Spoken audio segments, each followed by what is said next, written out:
Tudo bom, Manu? Como é que você tá? Tudo em paz, graças a Deus. Tudo bem Vamos por lá. aí? Tá segura? Estou em casa, só não sei se a segurança dos dados está ok, né? Acho que a gente vai ter que trabalhar um pouquinho mais isso. Vamos falar aqui hoje, né? Aliás, eu posso falar que você é de casa, né? Porque você é daqui de João Pessoa, né? Sou daqui, tudo aqui. Muito legal tê-la aqui com a gente hoje, né? Aliás, a nossa primeira convidada desse ciclo de lives que a gente vai começar aqui no Direito em Dados. Já começando, diga-se de passagem, com o pé direito.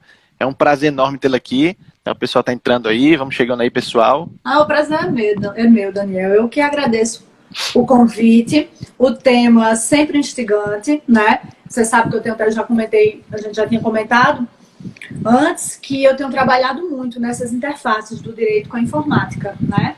Que é o que Isso. nós vamos conversar aqui hoje. Bom, então vamos começar aqui.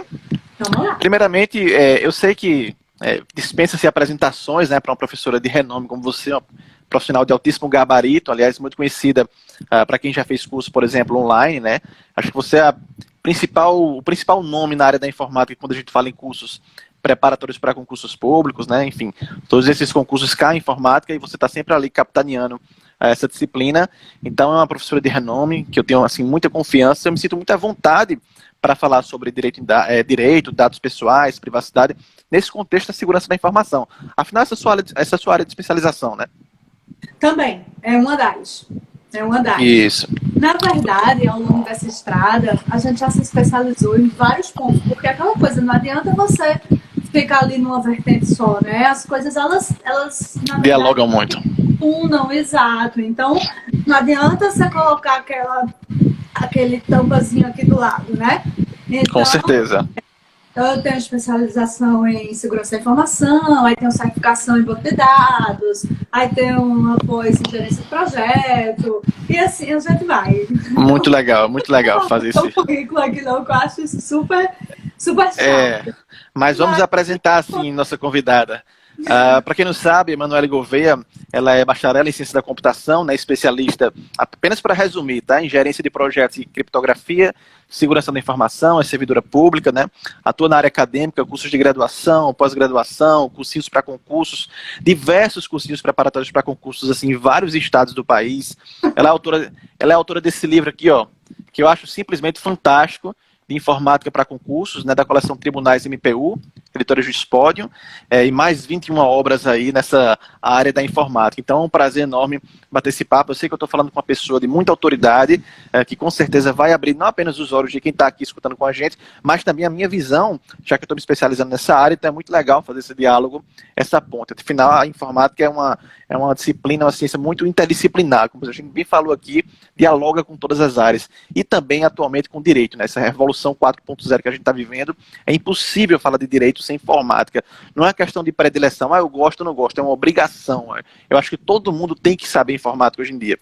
E assim, apenas para a gente começar esse nosso papo, a gente sabe, todo mundo já está sabendo, ou pelo menos se não sabe, já deveria saber, que no dia 18 de setembro desse ano, a nossa Lei Geral de Proteção de Dados Pessoais, que é a Lei 13.709 de 2018, ela finalmente entrou em vigor no Brasil, né? Nós temos aí diversos princípios que regem a Lei Geral de Proteção de Dados Pessoais. E a LGPD, apenas para quem não sabe, é uma legislação que vai, pessoal, regulamentar, vai disciplinar como os nossos dados de natureza pessoal são tratados, são coletados, são armazenados, são difundidos, são acessados, enfim, todo tipo de operação, toda forma de manuseio de dado pessoal é tratamento. E é esse tratamento que a LGPD cuida. É o objeto de tutela da nossa Lei Geral de Proteção de Dados Pessoais, que foi inspirada numa legislação maior lá na União Europeia, no Regulamento Europeu de Proteção de Dados Pessoais, né? E quando a gente fala em LGPD, rapidamente uma série de princípios vem à tona.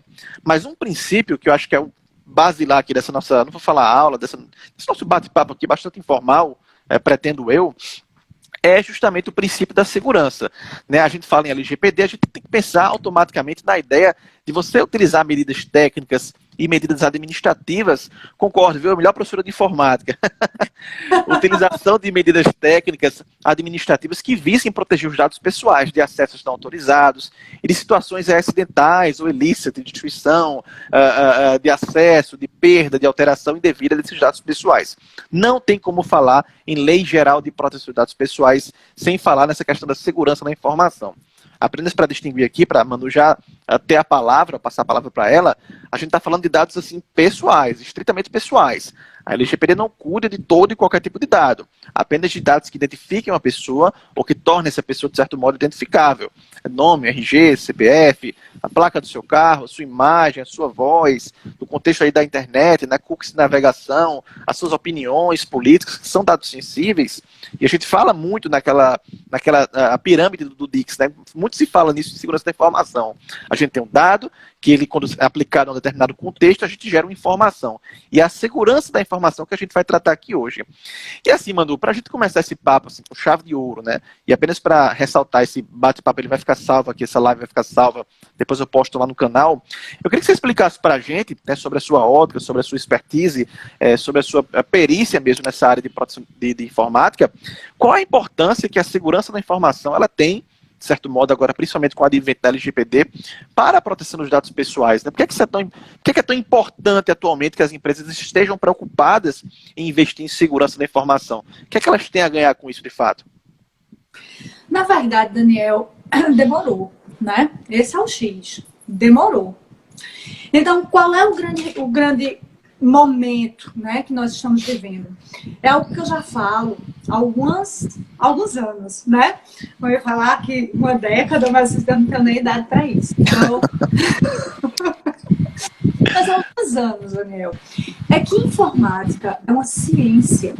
Então, era isso que faltava as pessoas entenderem. Informática não é o computador. Informática não é o Word, não é o Excel. Informática não é... informática não é isso. Informática é uma ciência. Então, essa ciência, ela está em tudo ao nosso redor hoje em dia. E por quê? Qual é o exemplo que eu gosto de dar? Você sabe que matemática não é você pegar a calculadora e fazer a continha de quanto deu o seu orçamento no fim do mês. Isso não é matemática, tá? Física não é aquele cara que está lá dentro de um laboratório verificando a velocidade do átomo e pá e tal. Não é isso. Então, eu calço meu tênis para ir correr ali no calçadão. É pura física e matemática envolvida. Então, teve muita física ali para descobrir qual era o terreno, qual ia ser o impulso, qual ia ser o impulso, qual é o meu peso, que velocidade eu vou correr, tarará, quanto de espuma tem que ter, que tem que ter espuma, papapá, quais as camadas, que material, aí vem a história do formato, pá e tal. Então, olha o quanto de matemática e física tem quando eu calço um tênis e vou correr ali no calçador, né? Tá na gente, né? Então, informática é isso, é uma ciência. E a partir do momento em que a gente entende ela como ciência, a gente passa a perceber que ela está em tudo ao nosso redor. Então, não é só o computador. Um ambiente computacional é quando você pega, põe o seu fonezinho de ouvido. Pode ser até aquele que já tem uma memoriazinha, que você não sai do celular, o cara não te roubar. Então, bota aquele fonezinho, né, de ouvido só. Já formou um ambiente computacional. Ali você já tem uma parte física, você já tem um software e você já tem um people, você já tem uma pessoa fazendo uso daquilo ali, né? Então, a informática está quando você vai correr, a informática está quando você vai comer hoje. Quase todas as nossas ações são reguladas por ações realizadas através da informática. Nós temos o uso do computador, nós trabalhamos pelo computador, nós nos relacionamos com as nossas famílias hoje por meios computacionais. Hoje a gente trabalha, a gente namora, a gente pede comida, a gente pede transporte, a gente escuta música, a gente faz tudo no ambiente computacional, né? Então, no decorrer dos anos, Daniel, o que é que aconteceu? A gente passou a viver cada vez mais o clichê, que é o ouro desse século informação. Isso é um clichê, mas isso é, assim, basilar para todo o trabalho de conscientização da necessidade de uma gestão de dados e de uma gestão de segurança nas empresas e nos ambientes em geral, né? Então, você compreender que o ouro desse século é informação. Pronto. O principal ativo de uma empresa hoje é a informação que ela detém. É isso, né? Então, você não tem mais países brigando por ouro, países brigando por cominho. Tem alguém buscando rota de especiaria para a China ou para a Índia? Não, né? Ninguém está mais brigando por ouro, petróleo. O ouro desse século, você não vê mais países brigando por ouro, petróleo, terras, tráfico de negros ou índios ou madeira, ou, né, buscando rota de especiaria para a Índia ou qualquer coisa do gênero, né? Isso. Então, a guerra, há muito, saiu do campo físico e foi para o campo virtual. Isso parece bobagem, mas não é, né? As grandes guerras são travadas nos backboners, nos canais de passagem de dados, etc. Então, o ouro passou a ser informação. Você vê constantemente aí os Estados Unidos, vamos lá, vamos brigar com a China, porque a China tentou roubar. Não, você vai assim, não sei o que. Informação, é informação. Né? Então, a briga é por informação. E essa informação, Daniel, está digitalizada. Esse é o X. Então, as pessoas esquecem que essa informação digitalizada, isso não é um algodão doce em algum canto, um gás, uma coisa etérea. Não, isso é algo armazenado em uma máquina física que é propriedade de alguma empresa. Então, voltamos ao ponto, é um ativo, né? E todo mundo utilizava isso meio de maneira, né, despreocupada, aquela coisa, né, de maneira, desculpa a palavra, mas até irresponsável. Até que começaram a ver os efeitos desse uso irresponsável, né? Até que começaram a ver o quanto esses dados eram poderosos. Começaram a perceber que segurança da informação não era mais luxo, era, na verdade, uma necessidade. Aí as pessoas agora começaram a perceber que esses dados, eles têm valor, eles têm importância, e eles passaram a entender que segurança da informação não é um luxo, que segurança da informação não é uma bobagem, que segurança da informação é algo muito sério e que pode trazer consequências muito, muito, muito sérias para uma instituição, né? Agora, Daniel, eu não vou falar só acerca da visão empresarial agora, né, e etc. Não. Uma das coisas que a gente bate já há algum tempo, agora porque aqui no Brasil é muito difícil a gente conseguir evoluir, sabe? É muito complicado a gente conseguir mudar algumas coisas. Mas, por exemplo, segurança digital nas escolas, isso é extremamente importante. E por quê?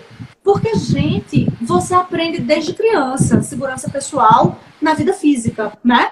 Então, sua mãe fica lá, não pegue com estranho, não se afaste de mim, não fale com estranho, não solte minha mão, olhe, não beba água de ninguém, não aceite comida de ninguém, blá, blá, blá, blá, blá, blá, né?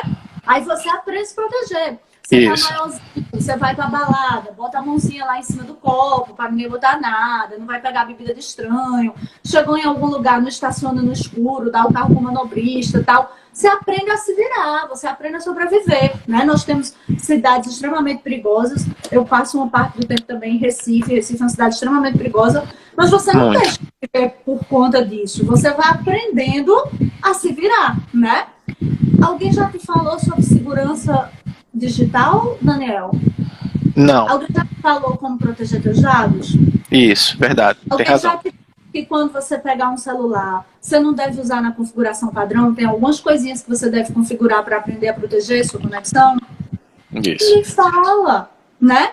Então você compra o celular, baixa as fotos, assina os contratos com os serviços de nuvem das operadoras ou das empresas, né, que fabricam o celular ou detentora do sistema operacional. Aí você compra um notebook, instala tudo que quer, ou então pede para um colega instalar. E aí você sai usando aquilo como quem tá passeando no shopping, assim, né? Poxa, é verdade. Então, segurança da informação demorou para se tornar, na verdade, um assunto do dia a dia das pessoas, né? E eu acho que daí essa percepção agora da importância e do quanto a gente vai ter que investir para tentar exatamente tirar todo esse atraso de todos esses anos de uso errôneo. Porque, só para concluir, o grande X é que durante todo esse tempo em que nós utilizamos de forma errada, nós fornecemos informações para essas empresas. Agora elas já têm. E o interessante é que você tocou nesse assunto, que assim, a legislação geral de proteção de dados pessoais, a LGPD, é extremamente retardatária também. Ela foi uma legislação que ela basicamente entrou em vigor, pelo menos os trâmites legislativos, eles foram impulsionados e acelerados porque já estava em vigor o regulamento lá da União Europeia. E a gente sabe que as empresas aqui no Brasil não conseguiriam contratar com as empresas lá da União Europeia se não fornecesse uma conformidade, a mesmo tratamento adequado dos dados pessoais. E eu acho que, Manu, isso foi um ponto muito importante, porque a LGPD, a entrada em vigor da LGPD, certamente vai reacender esses debates e se implementar com maior consistência e segurança da informação. Eu acho que é uma grande oportunidade, um grande momento para quem trabalha com segurança da informação. Principalmente agora com a nova carreira de DPO, que é o Data Protection Officer, que é um profissional que vai ter que ter conhecimento de segurança da informação. E pode ser qualquer pessoa, não precisa ser uma pessoa de TI, nem um advogado, ele pode ser qualquer pessoa. E ele vai ter que ter conhecimento. Então, acho que o advento da LGPD, o impulsionamento dessas normas de proteção de dados, vai impulsionar também a preocupação maior com a questão da segurança da informação. Foi muito importante, foi o Marco Civil da internet, né? Que eu fico estarrecida porque vou ministrar aula ou palestras e aí eu começo. Vocês já leram o Marco Civil da internet? Vocês já ouviram falar na Lei de Proteção dos Dados Pessoais? Vocês sabiam que tem uma medida provisória que regula o certificado digital? De minha gente! Agora não é mais uma questão de querer, é uma questão de... É uma obrigação, né? Você tem que saber, senão você fica para trás. Exatamente. Com certeza. Então, você tem que entender o porquê, o que é que regula, quais são os seus direitos, quais são os seus deveres, o que é que você pode exigir, o que é que você não pode, até onde você deve ir, onde você deve recuar, né? Então, eu creio que estamos aí num momento de crescente, né? No sentido da importância e da preocupação com esses elementos. Então, assim, quando a gente fala, Manu, em proteção de dados pessoais, privacidade, você está me ouvindo bem? Estou ouvindo, sim. A gente tem esse delayzinho, mas a gente consegue bater o papo.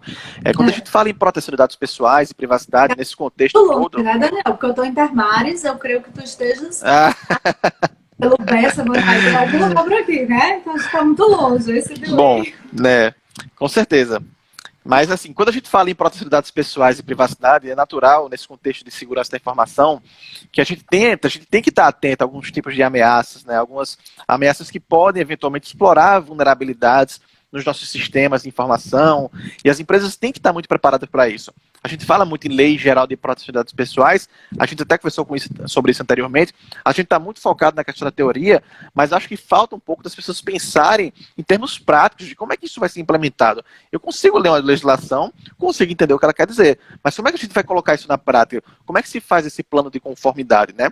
Então eu queria te perguntar algo assim já muito importante, que eu acho que todo mundo quer saber, como é que a gente, quais seriam assim, alguns tipos de ameaças que podem eventualmente explorar vulnerabilidades dos nossos sistemas, né? Porque a própria LGPD fala que a gente tem que adotar medidas de segurança, medidas técnicas, medidas que eventualmente protejam os sistemas, as organizações, no que diz respeito a proteção de dados pessoais e privacidade, contra vazamentos, contra acesso ilícito, a destruição acidental, tudo isso a gente tem que estar atento. E a gente sabe que muitas vezes um funcionário vai lá, abre um e-mail, cai num phishing, de repente ele entra no site lá, que ele pega um vírus. Quais são as grandes ameaças que a gente tem que estar atento no contexto das organizações atualmente, Manu? Olha só, Daniel, uma das coisas que a gente tem é porque são duas vertentes, na verdade, né? Quando a gente vai trabalhar com segurança da informação, a gente tem que tratar tanto o lado técnico, que é o background, você tem que cuidar lá das questões de softwares de segurança, né, e de padrões de uso, blá, blá, blá.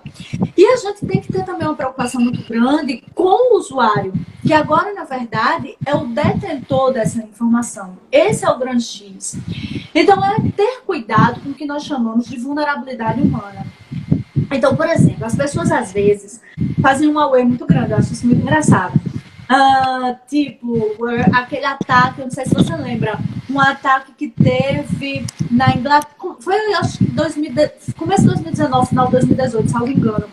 E aí começou na Inglaterra e foi um ataque de botnet, que foi um ataque simultâneo em vários países, e aí derrubou bolsa, quer dizer, derrubou não, bolsa saiu do ar para evitar problemas e papapá, e papapá. Você lembra da história? Por cima, bem por cima. Um dia de tumulto, mais ou menos. Foi mais ou menos final de 2018, começo de 2019. E aí, meu Deus, ai, que coisa inteligente. Gente, era um e-mail que falava sobre estatísticas da área médica, que foi enviado para vários hospitais e clínicas, e o povo abriu. Era só isso. Aí, quando o pessoal abria, que um arquivo executável, como é que uma planilha pode ser um arquivo executável, né? Então, um arquivo executável, e as pessoas abriam esse arquivo executável e aí ele iniciava o golpe, que era exatamente o ransomware, que criptografava os dados e depois pedia resgate para devolver. Então, veja que não tem nada de genial. Quer dizer, vou voltar atrás. Existem, né, principalmente nos bastidores, tentativas de ataque, que aí são fantásticas, porque a mente humana para o mal, ela é impressionante, né? Isso. Tem coisas que às vezes está periciando e a gente olha e diz, cara, como é que esse cara pensou nisso? Gênio, meu amigo, né? Eu jamais teria essa sacada. Então, existem essas situações, sim. Mas na imensa maioria dos casos, é bobagem. Na imensa maioria dos casos, é aquela geladeira que custa R$8.000, que de repente está sendo vendida por 1.200, e aí você entra no site e na hora de comprar ele pede os dados do cartão, papapá, e pede a senha do cartão. E você digita o número do cartão, o nome, a data de validade, o código de segurança e a senha no site. Meu Deus, como é que você digita a senha no site? Questões muito básicas, né? Então, veja como os golpes não são tão inteligentes. Na imensa maioria das vezes, esses golpes que têm uma repercussão maior, que pegam um maior número de pessoas simultaneamente, geralmente são golpes bobos. Vou dar um outro exemplo. Estava acontecendo bastante agora. Não sei se alguém aqui já caiu. De repente, chega uma mensagem ou no seu WhatsApp ou no Instagram, no direct do Insta. Geralmente uma mensagem em inglês. Se você traduzir, você vai ver que está até relativamente bem escrita. E dizendo mais ou menos o seguinte, que você infringiu uma determinada norma de segurança do Insta e que se você não clicar em um determinado link que está sendo dado lá, em 24, 48 horas, a sua conta vai ser suspensa. Aí você... Nossa Senhora. Eu recebi no WhatsApp. Aí eu fui... Aí quem trabalha com segurança é uma merda, né? Porque aí eu recebi, o que acontece... Aí você vai lá, olha, primeira coisa, a foto. O remetente, né? Foto pessoal, né? O remetente. Então, a foto pessoal, você olha, pronto, já é balela isso aqui. Mas tudo bem, vamos ver qual é. Aí eu entrei, eu cliquei no link. Quando eu clico no link, ele pedia meu usuário e minha senha do Insta. Ora, já é uma coisa extremamente perigosa para você fornecer se ele não te deu nada em troca. Com certeza. Mas, tudo bem, o Instagram, o WhatsApp são do mesmo grupo, que é todo mundo do grupo Facebook, tá, vá lá, beleza, tudo bem. Meu WhatsApp tá no meu Instagram, tá, tudo bem, vamos lá. Já coloquei um usuário falso e uma senha falsa. Passou. Já é o primeiro indício de que não é um site verdadeiro, porque o site verdadeiro validava, né? Aí, qual era o segundo passo? Pedir minhas informações de e-mail. Qual era o meu e-mail? E a minha senha? Como é que você me pede e-mail e senha? Coloquei um e-mail falso na senha, passou. Terceiro passo, meus dados de cartão para eventuais campanhas de promoção. Oi? São coisas muito bobas, muito básicas, que dependem basicamente de uma questão de bom senso. Você não precisa ser um expert em informática para detectar que o remetente é desconhecido e que você, por isso, já não precisaria abrir aquilo ali. Eu acho assim que falta... Muita gente fala assim, segurança da informação, um aspecto voltado para a área de TI, mas não, é um aspecto que interessa a todo mundo, desde o alto funcionário até o mais baixo funcionário, né, numa escala hierárquica, falando obviamente, mas não é uma questão exatamente técnica, é uma questão que envolve, interessa e sente a todos os colaboradores de uma organização. E assim, tem muita questão também de engenharia social, né, que as pessoas já devem ficar atentas a isso, né? E Daniel, essa é a nossa principal preocupação. Por quê? Porque, por exemplo, um banco gasta uma fortuna com as melhores máquinas, os melhores softwares, a melhor equipe de segurança, e o gerente master, hiper, ultra, o CEO dele, vai lá e bota a senha 1, 2, 3, 4, 5, 6. Pois é. Então, esses golpes, o ransomware, o phishing, que é o phishing é a página falsa. É exatamente aquele golpe que eu falei da geladeira, que aí quando você clica, recebe um linkzinho lá, promoção fantástica de 80% de desconto, e aí quando você clica, ele vai para uma página extremamente parecida com a página da empresa, obviamente uma página falsa, e vai pedir seus dados de cartão, inclusive nesse caso pedindo a senha, etc e tal. Então veja que o ransomware, veja que o phishing são golpes que partem de quê? Partem de um ataque chamado engenharia social. O que é engenharia social?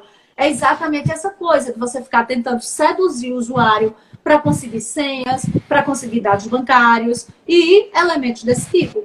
Então, na imensa maioria dos casos, Daniel, a vulnerabilidade não está do computador para dentro, do celular para dentro. Na imensa maioria dos casos, a vulnerabilidade está no usuário. Exatamente. A gente tem uma brincadeira interna que diz que o grande problema, tudo seria perfeito se não fosse usuário, né? Então, tem um eterno problema, uma piada que a gente conta, né, internamente, que é Paulinho, né? Que, ai, meu Deus, mataram o Paulinho, como a humanidade está cruel. Ontem estrangularam o Paulinho no trabalho, né? Mas ninguém conta que Paulinho foi treinado durante 5 meses, né? Que ele não devia abrir o e-mail suspeito. Fala-se muito na questão da ameaça, a gente já falou do phishing, do ransomware, aquela coisa toda, mas muitas vezes, como você bem falou, a ameaça, eu assim, arrisco falar isso, corrija-me se estiver errado, mas muitas vezes, na grande maioria dos casos, a ameaça é o próprio usuário, é o próprio colaborador, que está ali na empresa, ele abre e-mail. E, Manu, qual é o grande ponto que a gente tem que fazer para evitar esse tipo de situação? Seria, de fato, um sistema de gestão de segurança da informação? Seria um treinamento apenas? Ou o próprio sistema de gestão ele já envolve treinamentos? Como é que a gente pode fazer, em termos práticos, para conscientizar uma empresa, uma organização, em todos os aspectos, de forma até atomizada, em termos de funcionários, departamentos, setores, fornecedores, muitas vezes. E qual a solução imediata? Logicamente, a gente não vai poder aprofundar muito, mas em linhas gerais, o que é que se pode fazer para evitar esse tipo de situação, incidente numa organização?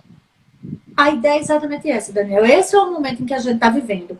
É o momento em que as pessoas perceberam a importância da segurança, perceberam o quanto nós agimos de maneira irresponsável no trato dessas informações e no trato dos elementos computacionais. E aí agora, quando a gente fala exatamente em gestão de segurança ou em política de segurança, o treinamento e a conscientização desse colaborador, desse fornecedor ou do ciente humano que interage com essa informação é basilar dentro de todo esse processo. Agora, a partir do momento em que eu sinto que a minha instituição tem uma política clara de segurança, no momento em que eu sinto que a minha instituição está certificada ou está tentando se certificar, que ela agora tem softwares específicos, que ela agora tem políticas específicas de acesso aos dados, que agora ela realmente trata a segurança da informação como um departamento, como um setor de governança dentro da empresa, aí isso também envolve mais os usuários, isso também envolve mais o fornecedor. Porque, Daniel, existe também aquela ideia de que o ser humano ele leva muito mais a sério quando ele também compreende o processo, né? Então, uma coisa sou eu chegar e dizer para você, Daniel, fecha a porta que é perigoso. Daniel, fecha a porta que é perigoso. Daniel, fecha a porta que é perigoso. E você morar num local onde, né, ninguém fala em assalto, ninguém fala em, né, vamos supor aí uma Ilha das Maravilhas aí, né, um plano para o outro em Brasília. Mas tirando um local desse tipo, o que é que você vai ter? É porque eu ando em Brasília e eu morro de rir. Porque a galera anda com o vidro aberto, né? E eu chego lá e digo, gente, eu me sinto um cachorro aqui, porque me dá vontade de dar o vidro assim pra fora. E ficar, porque lá a gente só anda com o vidro fechado, porta travada. Então, a partir do momento em que a gente é conscientizado do risco, que a gente compreende o risco de verdade, a gente entende o que é que a instituição está fazendo e quais são os passos claros a serem seguidos, ou seja, quando existe um protocolo, quando existe de fato um fluxo dentro dessa proteção, as pessoas também são mais envolvidas. Então, existem estatísticas nesse sentido, de que já não é tão empírico e já não é algo tão novo. Existe estatística no sentido de que as empresas que adotam de verdade políticas de segurança e ter planos claros de governança de segurança da informação, você vê que a vulnerabilidade humana cai abruptamente. Isso aí é um fato, tá? Por quê? Porque todos são envolvidos diretamente no processo e passam a ter uma maior consciência da importância que ele tem e o conhecimento que ele tem, a ação que ele tem dentro do sistema como um todo. Perfeito, maravilhoso. Outra coisa que eu acho que é muito importante, que a LGPD ela traz muitos conceitos técnicos, sabe, Manu? Ela fala muito em anonimização, ela cita, ainda que de forma indireta, a questão da pseudonimização, e isso tudo nada mais é do que a ideia da LGPD trazendo concretude a esse princípio da segurança, o que é muito importante para se proteger dados pessoais numa situação de governança. Então, assim, eu queria que você esclarecesse alguns desses conceitos, o que é criptografia, como é que ela pode ajudar, por exemplo, na questão da segurança da informação dentro da organização. Como é que funciona isso na prática? Então vamos falar primeiro da criptografia. Criptografia é uma técnica que não está explícita na legislação, você pode ler ela de cabo a rabo, obviamente você já leu, e você sabe que ela não está explícita. Mas quando a gente fala em segurança, uma das primeiras técnicas que nos vem à cabeça é exatamente a criptografia, tá? E a criptografia não é algo novo, Daniel. A criptografia é algo antiquíssimo. Só para você ter noção, os persas já usavam criptografia, né? Agora, nós temos criptografia de substituição, nós temos criptografia de transposição.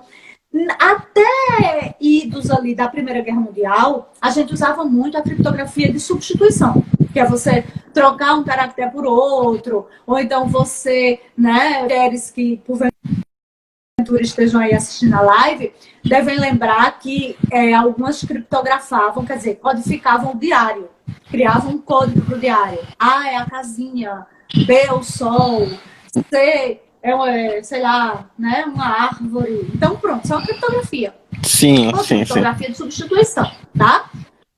Na Segunda Guerra, fim da Primeira Guerra, ali naquele período entre Primeira e Segunda Guerra, os alemães desenvolvem o Enigma, que era uma máquina capaz de fazer cálculos matemáticos extremamente rápidos. E aquele filme maravilhoso, né? Como? Tem até um filme, inclusive, muito legal sobre isso, né? Sobre a história dele. Muito legal. Bem legal. E aí, eles desenvolvem o Enigma, que começa aí a fazer cálculos matemáticos, né, de maneira bem rápida, aquelas velhas palavras-chave da informática, velocidade e segurança. E aí, a partir de então, a gente começa a utilizar computacionalmente a criptografia de transposição, que consiste, na verdade, em trocar a posição dos bits nos pacotes de dados. E qual é o efeito disso? Se alguém interceptar, não vai entender nada. Por quê? Porque está criptografado, né? Agora, obviamente, Daniel, se eu criptografei de um lado, eu vou ter que saber descriptografar do outro, né? Isso. Então, o programa, algoritmo, o programa algoritmo que nós chamamos de chave, podem ser que é quem vai realizar essa criptografia, que nada mais é do que um programazinho matemático. O que é que vai acontecer? Nós vamos ter, de um lado, né, nós podemos ter a chave pública ou privada, é um conceito meio autoexplicativo, pública, domínio geral, privada de uma pessoa só, e essa criptografia em si, ela pode ser simétrica ou assimétrica, o que também é um conceito autoexplicativo, né? Simétrico igual nas extremidades.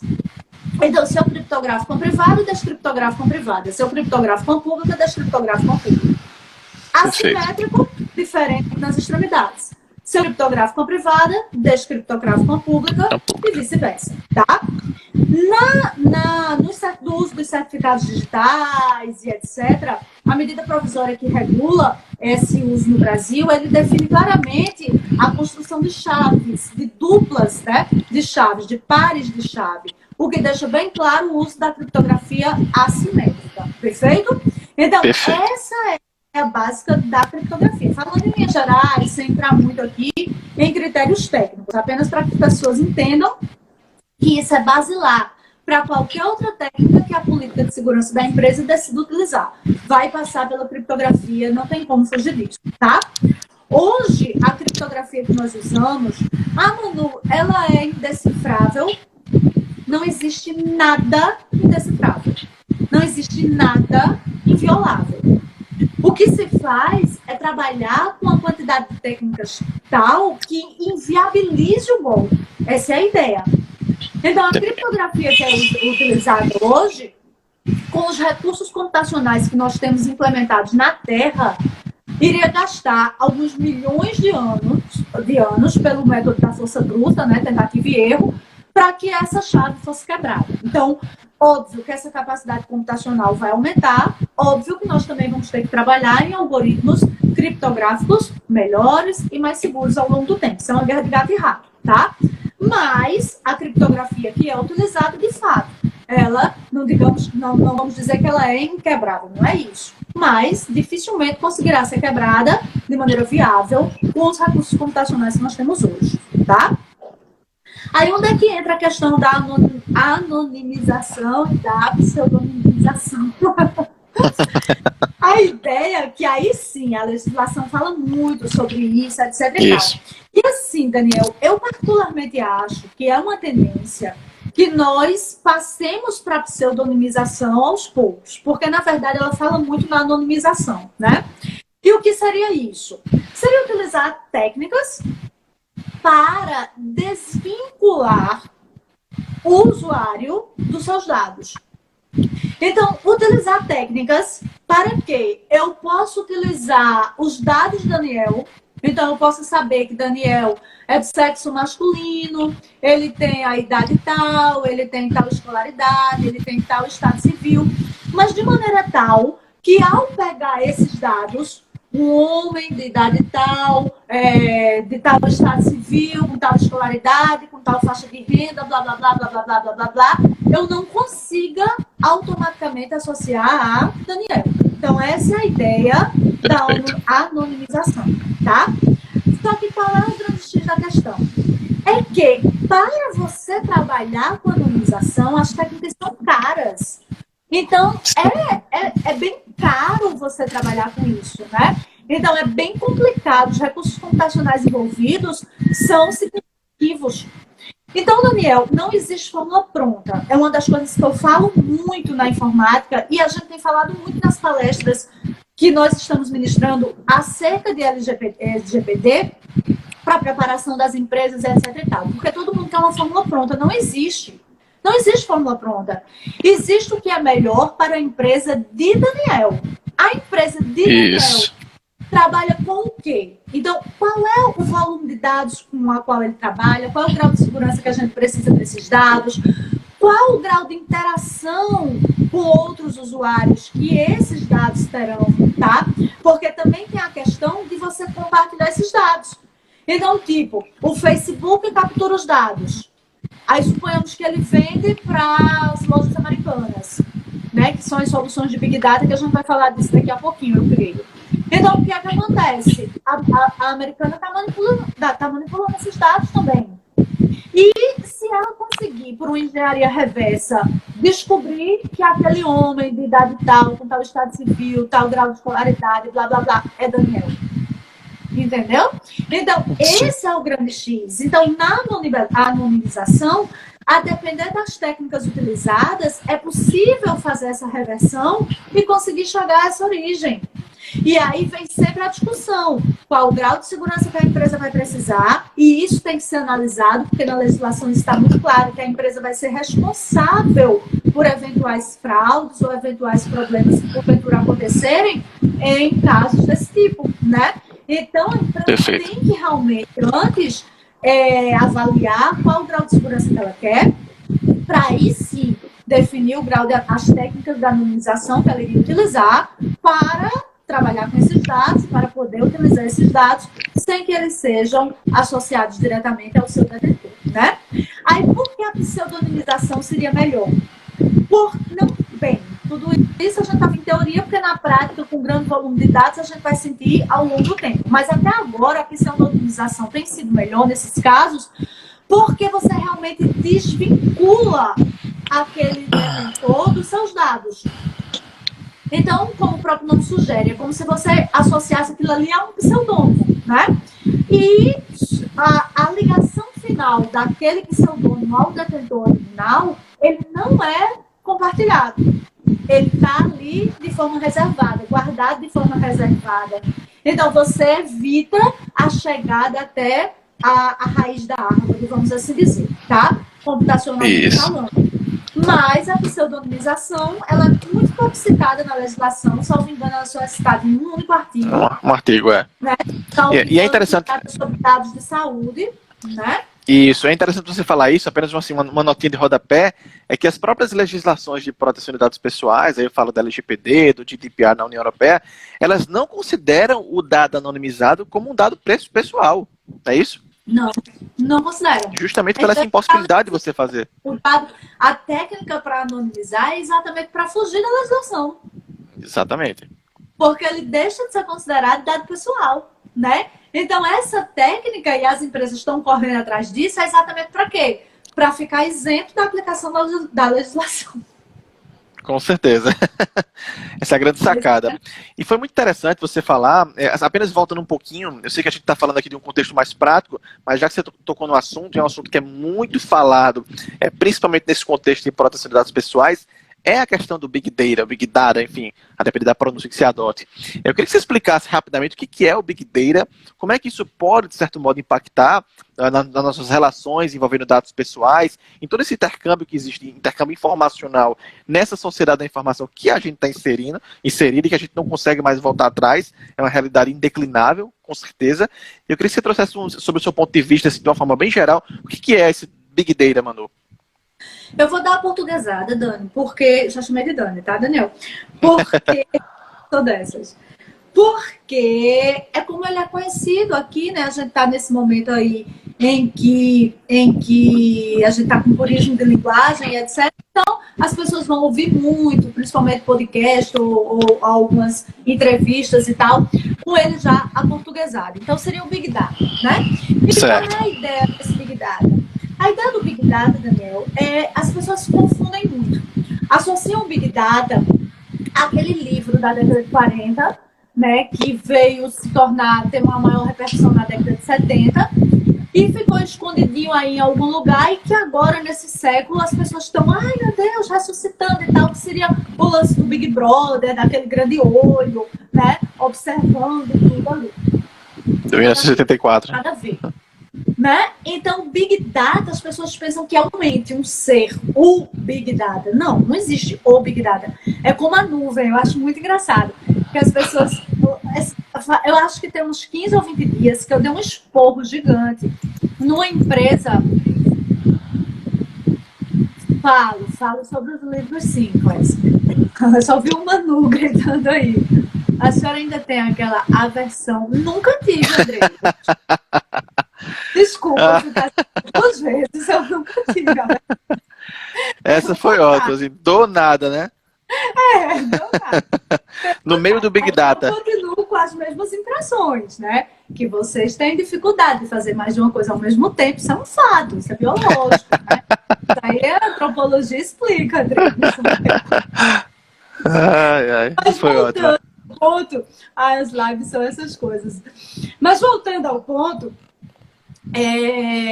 o que a gente estava falando é que exatamente, Daniel, não existe essa coisa da, ai meu Deus, né, máquina única que está ali fazendo a vigilância dos dados, etc e tal. Não. E aí eu estava falando que há poucos dias, acho que há uns 20 dias mais ou menos, eu dei um esporro gigante numa empresa, porque, cara, a empresa não fazia backup dos dados dela. O que é que ela fazia? A empresa simplesmente pegava e jogava os dados na nuvem. E aí, quando eu cheguei lá, que fui fazer aquela primeira entrevista para entender como é que seria ali a auditoria, etc e tal, eu perguntei assim, seus backups e tal, estão na nuvem. Eu falei, tá, mas antes da nuvem, e aí? Não, tá na nuvem. Eu digo, o quê? Então as pessoas acham que essa nuvem é como se fosse, né, aquele algodãozinho doce pairando sobre o universo e tal. Não, isso não existe. Então, Big Data é uma tecnologia, Daniel, uma tecnologia que possibilita processamento de grande volume de dados, geralmente dados complexos, em um curto espaço de tempo. A ideia é essa, permitindo o mapeamento de perfis. Então, o que aconteceu? A partir de 98, a gente tem ali a internet, né, ganhando mais força, a internet se tornando comercial, começa a aparecer vídeo, começa a aparecer texto, começa a aparecer fotos, nada disso tinha antes no computador. Me contaram, não sei se é verdade, mas talvez vocês tenham visto, que antes o computador era uma tela preta com letras verdes, né? Fiquei passada quando me contaram isso, que obviamente nunca vi. Mas não tinha foto, não tinha vídeo, não tinha nada disso. E a internet traz esses novos elementos. E ao trazer, esses elementos tinham que ser tratados. Então surge uma tecnologia capaz de tratar esse grande volume de dados em um curto espaço de tempo.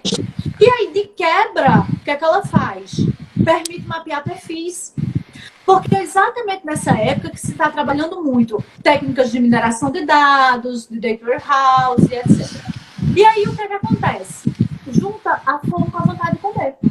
Então, a gente tem uma tecnologia que processa grande volume de dados, geralmente complexos, em curto espaço de tempo, mapeando perfis. Massa. O ouro desse século é a informação. Massa. Aí nós temos a informação digitalizada.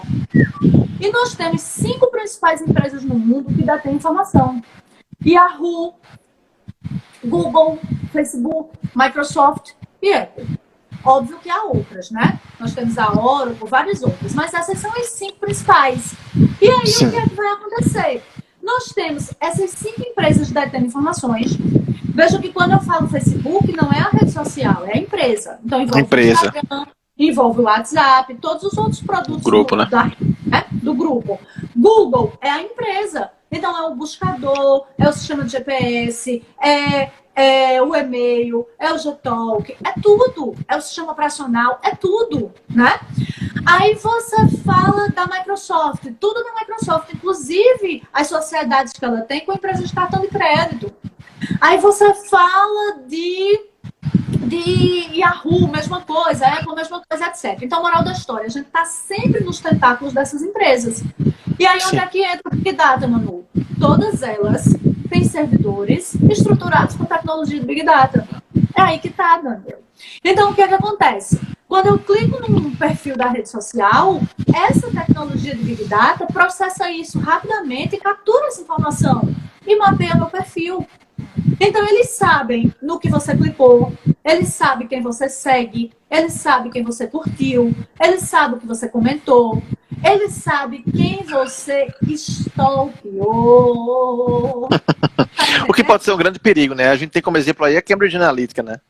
Não é só um grande perigo, não pode ser um grande perigo, é um grande perigo, né? Isso. Mas ali, no caso da Cambridge, Daniel, é pior, que aí volta para a questão da vulnerabilidade humana. Ali eu confesso a você que eu nem sei até que ponto, na verdade, a gente poderia culpar tanto o Facebook ou demonizar tanto o Facebook para isso, a não ser pelo fato de que ele sabia do que estava acontecendo. Isso, né? exatamente.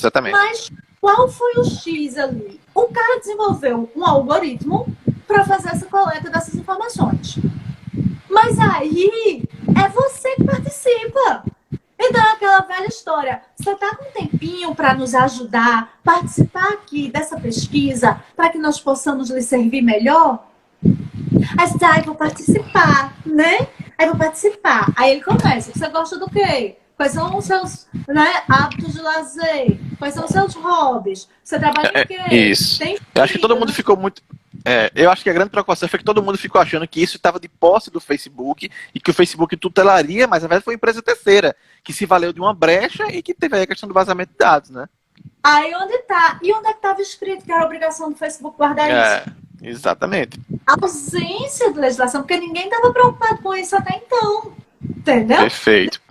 Diz que todo mundo corre para regular. Aí entra pro início da nossa conversa, tá chegando tudo muito tarde.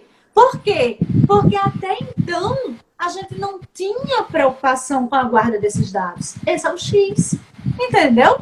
Exatamente. Então, as empresas atuavam e aconteceu esse caso aí, por exemplo, e onde é que estava escrito que o Facebook tinha responsabilidade? Não estava. Como controlador dos dados, né? Tanto é que até agora terminou por não dar em nada. Tem as questões éticas envolvidas aí, né? Mas legalmente falando, ainda não conseguiram comprovar essa obrigatoriedade, né? Dessa responsabilidade dele aí. Por isso. Então, veja só que situação. Aí o cara coletou os dados, todo mundo deu essas informações de bom grado. Veja que ele não invadiu o servidor, não roubou a informação, não tem nada disso. Aí todo mundo deu a informação grado. E aí onde que está a questão ética envolvida? Ele foi e vendeu. Esse é o X, né? Exatamente. Então, essas são as outras discussões, Daniel. Até que ponto essas informações são ativas da empresa detentora do servidor? Até que ponto elas podem ser comercializadas? E veja que a Lei de Proteção dos Dados Pessoais não regula nada disso. Nem a legislação europeia, da União Europeia. Você percebeu isso? Não. E daí, exatamente. Porque vem o processo de anonimização, exatamente para que esses dados continuem sendo utilizados à margem da legislação. E não existe uma legislação, um entendimento unificado, uma legislação que regule ou não a captura desses dados até hoje. E ninguém mete a mão nessa caixa de Pandora, você percebeu? Isso, exatamente. Perfeito, Manu. Apenas fazendo uma ressalva aqui com relação ao tempo, que a gente está perto de chegar em 1 hora, porque você caiu algumas vezes a conexão, mas a minha ficou, né? Então quase 1 hora. Então se cair, eventualmente a gente fecha e faz uma livezinha, enfim, uma segunda parte apenas para finalizar aqui. Mas assim, foi muito importante você ter falado nisso, porque muita gente, nesse caso da Cambridge Analytica, e já para enveredar com outro tema que a gente vai abordar aqui, é que muita gente achou que o problema foi na questão da coleta dos dados. Mas não, a grande falta ali foi do consentimento. O consentimento, as pessoas não estavam consentindo dar os seus dados pessoais para repassar para uma empresa, que foi a Cambridge Analytica, para fazer questões de behavioral target, por exemplo, ou pelo menos para influenciar em campanhas nas eleições, por exemplo, nos Estados Unidos do Brexit, né? Mas o grande ponto é que o consentimento é uma das modalidades de tratamento, né, dos dados pessoais, isso tanto na LGPD como no Regulamento Geral da União Europeia. E uma coisa muito interessante que é sobre consentimento é que hoje em dia, Manu, qualquer site que você vai atualmente, você se depara com a mensagem: esse site vai coletar seus cookies. Você deseja aceitar? Como é que é essa questão dos cookies, Manu? Que atualmente todo mundo que entra no site vai se deparar com um aviso para dizer que vai melhorar a sua experiência de navegação. Como é que isso tem a ver e se relaciona com essa questão da Lei Geral de Proteção de Dados Pessoais? Antes de falar do cookie em si, Daniel, eu vou falar de uma outra questão que eu estava até falando com um colega seu da área de direito, um professor de direito civil, há alguns dias, e falando o seguinte, que aí vem outro babado, que aí poderia até, de repente, se encaixar lá dentro de contratos, lá dentro de civil, na parte Obrigações. que é o quê? Você tem opção? Não tem, né? Você aceita ou não aceita, né? Aceita ou não aceita? Tá entendendo? Então eu tenho todo o meu e-mail no Yahoo há sei lá quantos anos. Aí de repente chega uma mensagem para mim: olha, mudamos nossa política de acesso aos dados, aceita ou não? Meus e-mails estão todos lá, cara, peraí, eu aceito, né? Então, peraí, até que ponto isso aí também está sendo feito de maneira correta, né? Então a legislação bate muito consentimento. Mas até que ponto consentir com a arma no pescoço é consentir? Exatamente. A própria legislação europeia fala que o consentimento é uma manifestação livre. E desde quando você aceitar e não você para navegar tem que aceitar é liberdade de consentimento? E se ele já tem suas informações e de repente te obriga ali a aceitar? Então, essa é uma outra discussão, sabe, Daniel? Que como a legislação é nova e como está tendo essa migração, essa discussão também vai acontecer aí ao longo dos próximos dias. Mas é algo que os civilistas já estão aí subindo as orelhinhas. E eu estava conversando com um deles e a questão é essa, daqui a algum tempo discutir esses contratos, né? Porque isso não é adesão. Quer dizer, isso não é consentimento. Não é consentimento. Aí é adesão, né? Obrigação aí. Então, bem, agora vamos falar dos cookies. Qual é a ideia do cookie? O cookie, você está vendo como não tem como fugir do direito. Não tem como fugir do direito, né? Então, quem quer trabalhar realmente hoje com informática, saindo ali do ferramental mesmo, tem que entender direito, não tem como fugir. E quem é de direito vai ter que entender um pouquinho de informática, também não tem como fugir disso. Com certeza. Né? Mas, bem, então aqui o cookie, na verdade, é um programazinho colocado na máquina do usuário pelo servidor da página, cujo intuito, a priori, Daniel, é bom. Qual é o intuito? O intuito é capturar os dados autorizados do usuário. Aí vem novamente esse lance da autorização. Para quê? Para facilitar os próximos retornos do usuário àquele site. Então, a ideia é essa, tá? Então, suponhamos que eu entrei para olhar uns livros, mas eu não comprei. Então, no momento em que eu entrei, o servidor daquela página colocou na minha máquina os cookies daquela página. Eu olho alguns livros, boto lá no cestinho, no saquinho, na sacolinha, mas eu não compro. Então, a próxima vez em que eu entrar naquele site, aqueles livros vão estar no cestinho, no saquinho, na sacolinha. Para quê? Para facilitar minha compra, né? Parte daquele princípio. Se ela olhou e não comprou, tem interesse. Vou deixar aqui. Mas aí começa o processo abusivo, que é o quê? Você entra no Google, no Yahoo, no Facebook, etc. E aí você tem aqueles espaços publicitários. A maioria daqueles espaços publicitários hoje é programada para quê? Para verificar se tem cookie dos clientes da empresa naquela máquina. Se houver, ele começa a passar Ele sugere o cookie.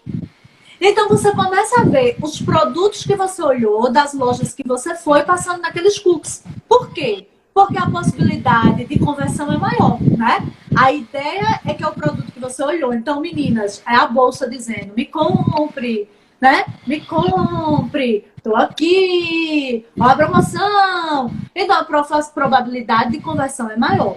Aí, vem cá. Quando eu te autorizei a colocar, a capturar o cookie para que eu navegasse no seu site, você tem o direito de fazer essa publicidade lá dentro do Facebook, lá dentro do Yahoo, e aí? Tá entendendo, Dani? Exatamente. Então, olha como, né, como isso é complexo. E eu consenti. Eu fui obrigada a consentir. Eu consenti. Mas e aí? Tu podes utilizar onde você quiser, onde você quiser agora, onde você achar conveniente? Todas essas Mas nos termos de uso, eles deixam especificado isso. Mas acaba que ninguém acaba lendo aquilo ali, né? Ninguém acaba lendo. E volta. Os termos de uso, você pode negociar? Inegociável, né? Não há nem espaço para isso, né? Nem brecha para isso, né?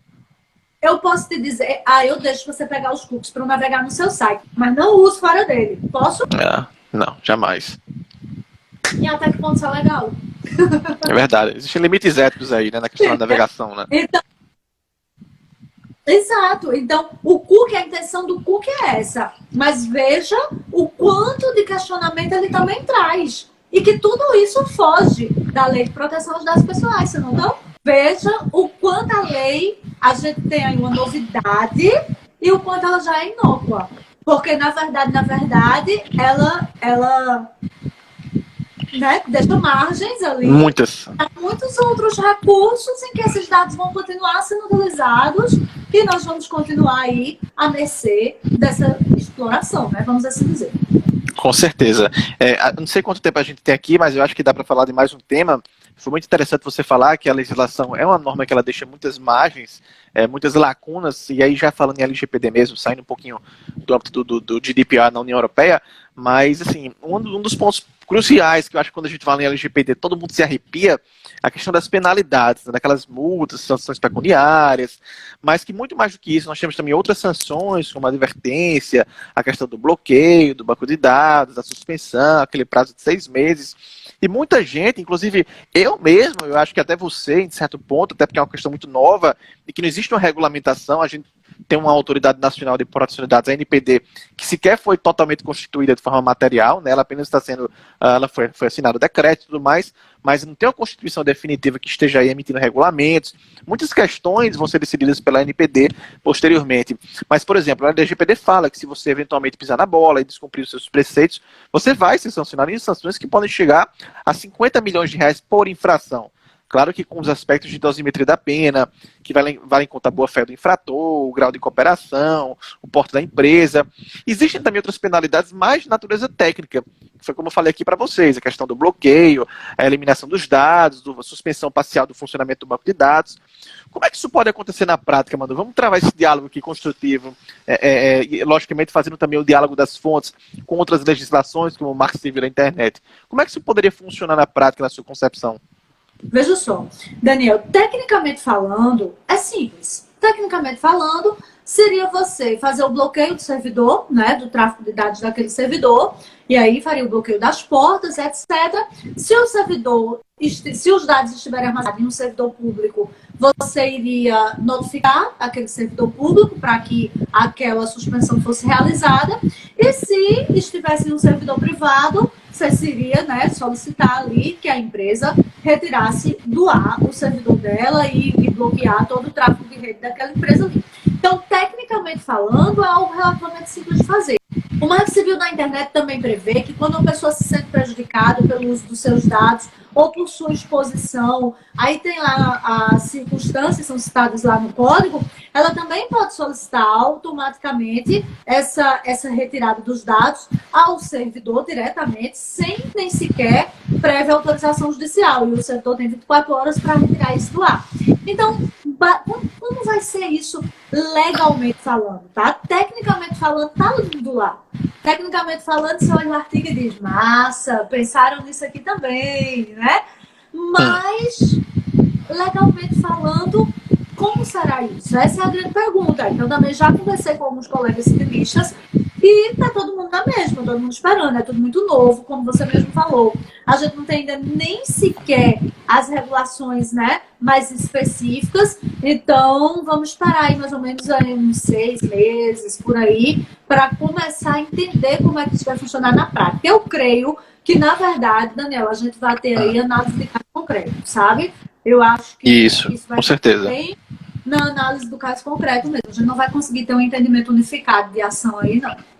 Com certeza. E assim, só para lembrar também, pessoal, que muita gente fala, mas as multas, sanções, só a partir de 1º de agosto de 2021, né, aquele artigo 20 da lei 14.010 prorrogou as sanções da LGPD, mas fiquem atentos, que a LGPD já está em vigor e outros órgãos podem, por exemplo, aplicar penalidades. O próprio Poder Judiciário já proferiu decisões recentes de indenizações com base na LGPD. Então não espere a NPD estar constituída para você ter sua empresa e investir em segurança da informação, em fazer essa governança de proteção de dados pessoais e privacidade.